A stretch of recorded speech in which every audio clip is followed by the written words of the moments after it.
Nah, dari awal saya tidak menekuni filsafat. Dari awal saya menekuni matematik, fisika. Atau saya fakultas teknik, sekolah awalnya. Lalu belajar politik internasional, hukum, apalagi ekonomi. Dan saya merasa bahwa ya seluruh pengetahuan itu kan sekedar menguji konsistensi di dalam reasoning, di dalam penalaran. Filsafat sebetulnya mirip dengan matematik karena ingin menguji konsistensi. Matematik hanya menguji konsistensi. Jadi bagian yang sama antara matematika dan filsafat adalah di dalam memelihara keruntuhan penalaran. Salah bernalar dalam matematika dan salah bernalar dalam filsafat itu fatal. Artinya seluruh fasilitas untuk menghasilkan konklusi dibatalkan oleh gagal nalar. Di dalam filsafat namanya fallacies, gagal nalar. Nah itu yang saya pakai selalu untuk membahas sesuatu. Jadi kalau saya bilang rejim itu dungu, ya dungu karena gagal nalar. Karena inkonsistensi di dalam penalaran, dalam kebijakan. Bukan orang yang dungu, tapi cara berpikirnya dungu. Kebijakannya dihasilkan oleh penalaran yang dungu. Jadi orang bisa marah, silakan marah, tapi tetap saya tunjukkan bahwa itu gagal. Nah filsafat membantu kita untuk terbiasa menguji asumsi, mempersoalkan hipotesis. Jadi itu gunanya filosofi. Jadi bukan berniat dari awal, keterusan aja buat kalau belajar matematik, belajar fisika, ada kenikmatan, tapi belajar filsafat memungkinkan kita untuk do thing the unthinkable. Memikirkan yang tidak dipikirkan orang lain gitu. Saya masuk ke filsafat justru karena saya tidak menganggap itu menakutkan. Bagi orang lain mungkin menakutkan karena memerlukan penelusuran ulang terhadap keyakinan-keyakinan sebelumnya itu, past event itu. Peristiwa yang lalu kan mesti kita batalkan. Kita belajar filsafat, ternyata dia bertentangan dengan past event kita tentang sesuatu yang udah kita yakini kan kita mesti bongkar kan. Itu yang sebetulnya mencemaskan dia. Jadi ya orang semacam itu ya nggak usah belajar filsafat kan. Jadi jangan dekati karena nanti bisa bunuh diri itu. Ya banyak orang yang nggak mampu dan akhirnya bunuh diri itu karena merasa terganggu tata tertib batinnya terguncang dan tata tertib pikirannya itu terlihat tidak rapi lagi. Lalu dia merasa ya nggak ada gunanya lagi hidup. Tapi ketika dia bunuh diri justru dia bermakna. Ya karena misalnya apa tindakan yang paling berguna dan bermanfaat bagi seorang, ya bunuh diri dengan alasan apapun. Saya menggunakan filsafat untuk membongkar persembunyian ideologi, untuk membongkar sebut aja bahasa kekuasaan yang dipalsukan oleh penampilan publik seorang pejabat. Jadi saya memakai filsafat sebagai metode, sebagai alat berpikir gitu. Bukan sebagai aliran pikiran itu. Ada aliran pikiran postmodernisme, ada aliran pikiran eksistensial, macam-macam. Tetapi semuanya itu harus dianggap sebagai metode berpikir. Jadi dengan menganggap bahwa sebut aja seluruh kehidupan publik harus bisa dipantau melalui filosofi. Jadi melalui peralatan berpikir filosofi ya. Nah di dalam metode berpikir itu kita misalnya bertanya apa itu kebenaran itu. Kebenaran itu dalam filsafat, dalam metode adalah koherensi di dalam argumentasi. Saya periksa koherensinya aja kan. Di dalam filsafat kebenaran itu bukan keyakinan abadi yang harus kita tunggu pembuktiannya seperti dalam agama misalnya tuh. Kan ada kebenaran versi agama artinya ya tunggu aja kebenaran dan itu mesti ada kesabaran menunggu tuh. Nah filsafat bukan soal kesabaran tapi soal kelancaran dalam berpikir, kelancaran berpikir. Nah gangguan berpikir itu yang disebut sebagai dungu. Sebetulnya filsafat bukan cinta kebijaksanaan. Filsafat cinta reason, cinta nalar, bukan cinta kebijaksanaan. kata dasarnya memang filosofi atau mencintai tapi bijak di situ dalam pengertian mampu bernalar dengan baik, kan itu. Jadi kalau ditanya orang semacam apa yang bijak, ya orang yang jalan pikirannya tidak dibatalkan oleh fallacies.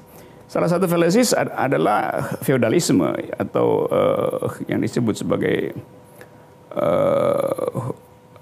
ad verecundiam.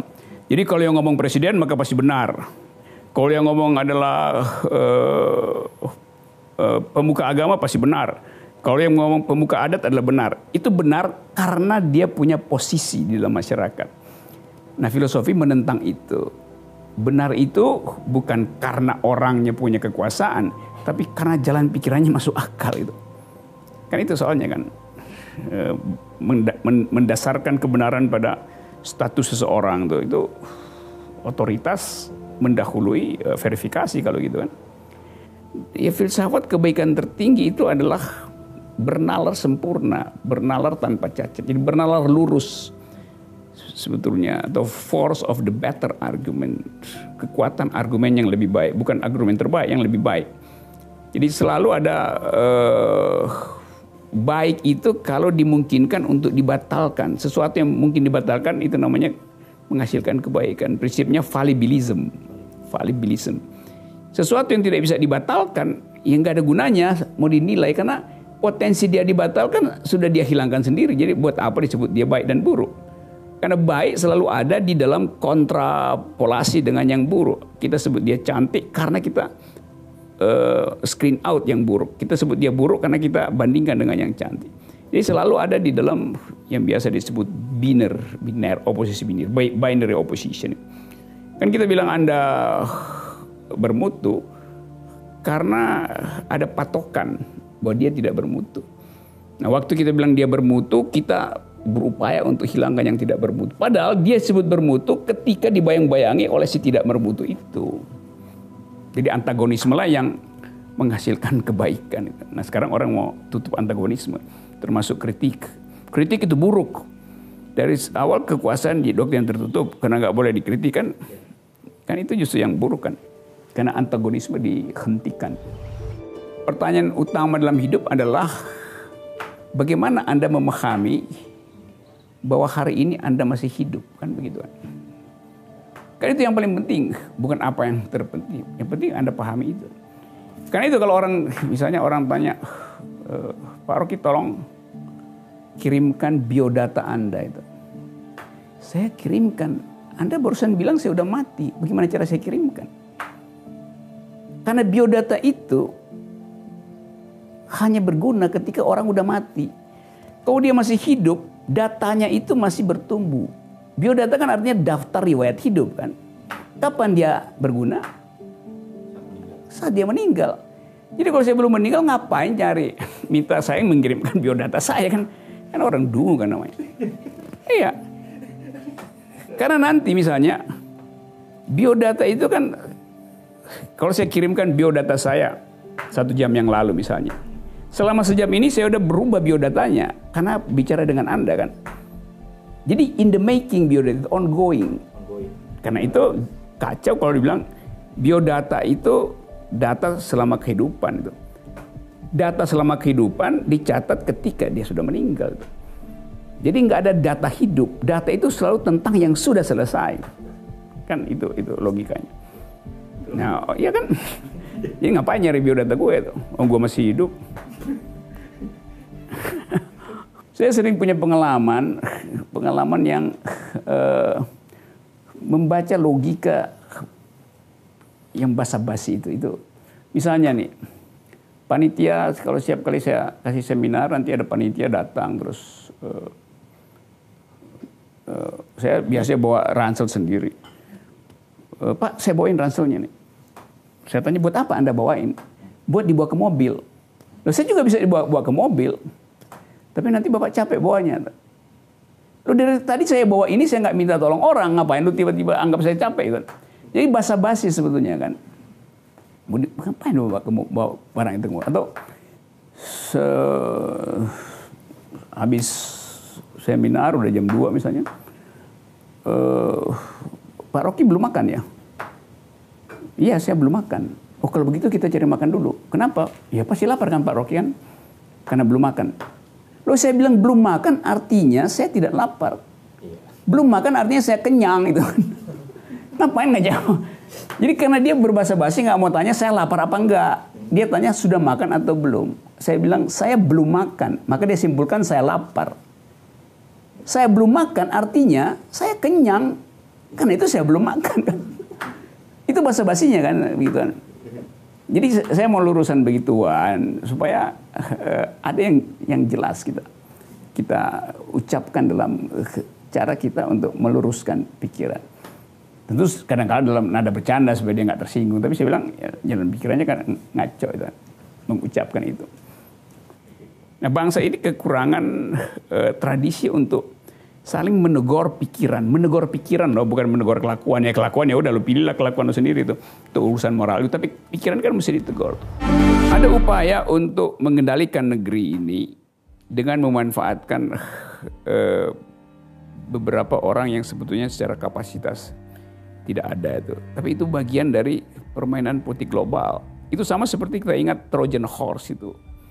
Yang diselundupkan ke dalam boneka kayu patung gede Trojan Horse. Disusupkan ke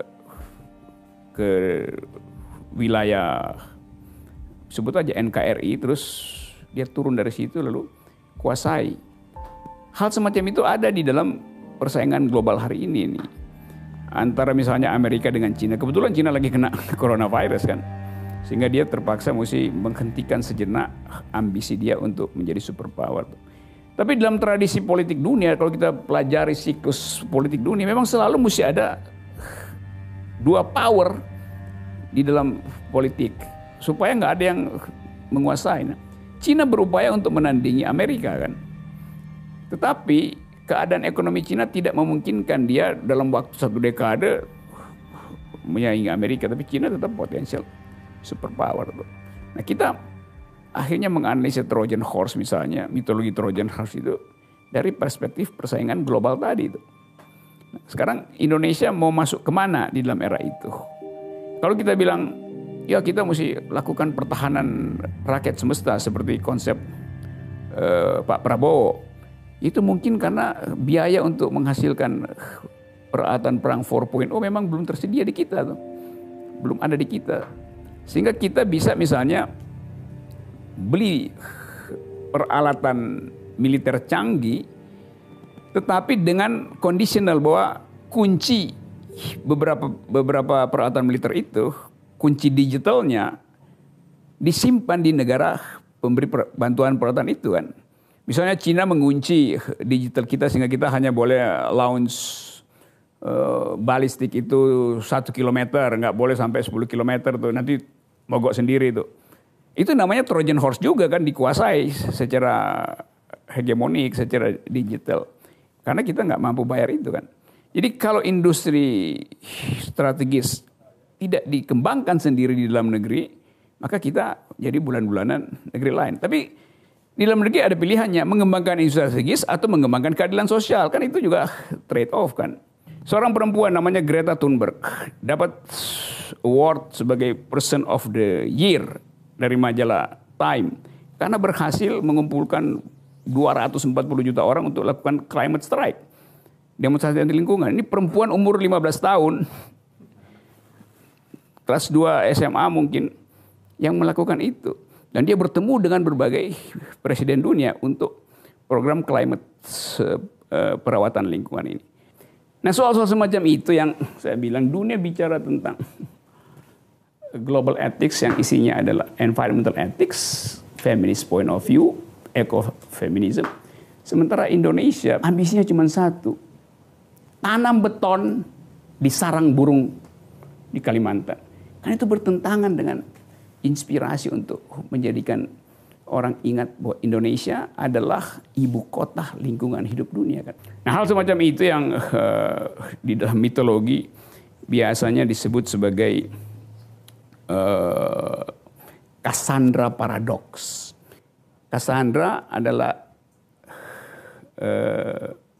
perempuan yang diberi kemampuan oleh dewa-dewa di Yunani dalam mitologi, dia mampu jadi fortune teller, mengatakan apa yang akan terjadi ke depan.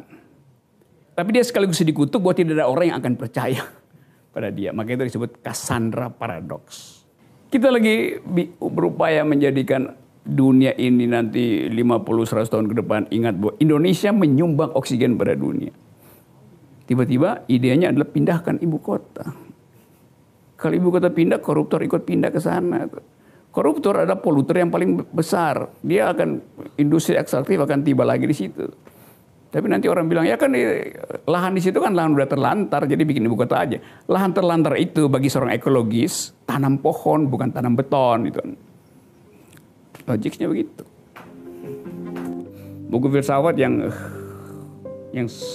kalau ada mahasiswa ingin tanya, sebaiknya saya mulai baca buku apa? Nah itu saya bisa jawab, tapi walaupun itu bukan buku favorit saya, tapi saya tahu dia akan membantu. Misalnya, Anda jadi mahasiswa filsafat, atau mahasiswa sosiologi, mahasiswa ekonomi, mahasiswa hukum, mahasiswa apa aja.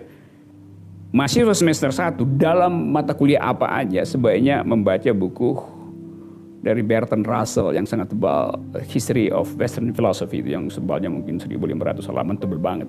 Karena di situ diterangkan sejarah intellectual history itu. Dari awal sampai abad 20 itu. Jadi kita bisa baca tentang perkembangan ilmu ekonomi, perkembangan sains di situ, perkembangan matematik, perkembangan filosofi di dalam satu buku itu. Res publica itu diutamakan daripada res privata. Res artinya thing, hal-hal yang menyangkut publik disebut res publica itu, urusan publik itu.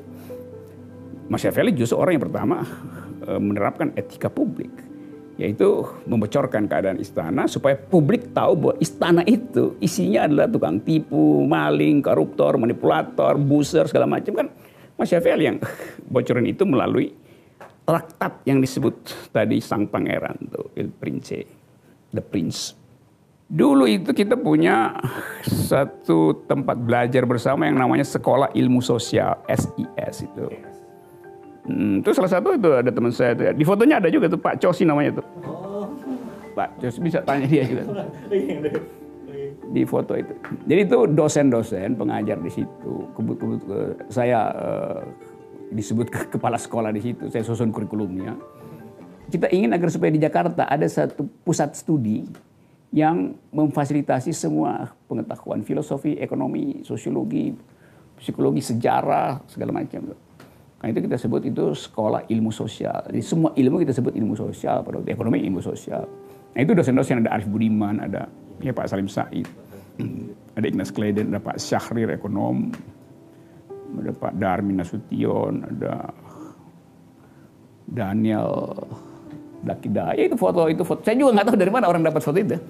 Saya juga nggak punya foto itu Ya foto lama. Saya ingat itu foto di daerah sini, daerah Puncak situ kita lagi rapat kurikulum waktu itu, ada Rahman Toleng. Ada almarhum Rahman Toleng. Ya itu.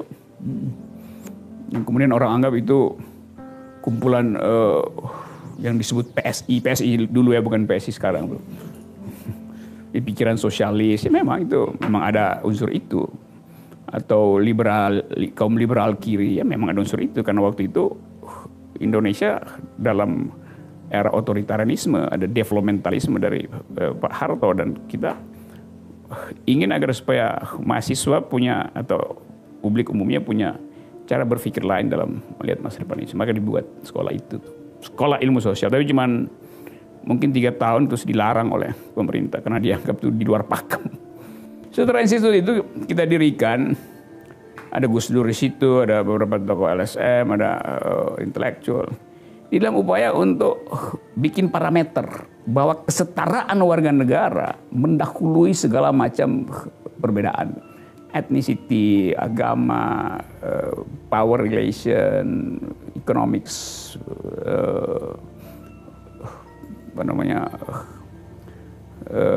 kekuatan ekonomi, segala macam. Jadi semata-mata demi kesetaraan warga negara itu disebut setara. Jadi demokrasi ingin dihasilkan ulang dengan satu prinsip bahwa hanya di dalam kesetaraan antara manusia dimungkinkan kesetaraan argumen. Sebab kalau nggak ada kesetaraan antara manusia, nah orang yang merasa dia darah biru bisa menganggap argumennya juga biru, padahal argumennya butek kan. Kan itu soalnya kan. Jadi kita ingin setara itu di dalam pikiran supaya aspek-aspek demokrasi bisa dirawat ulang dengan prinsip-prinsip kesetaraan itu sendiri.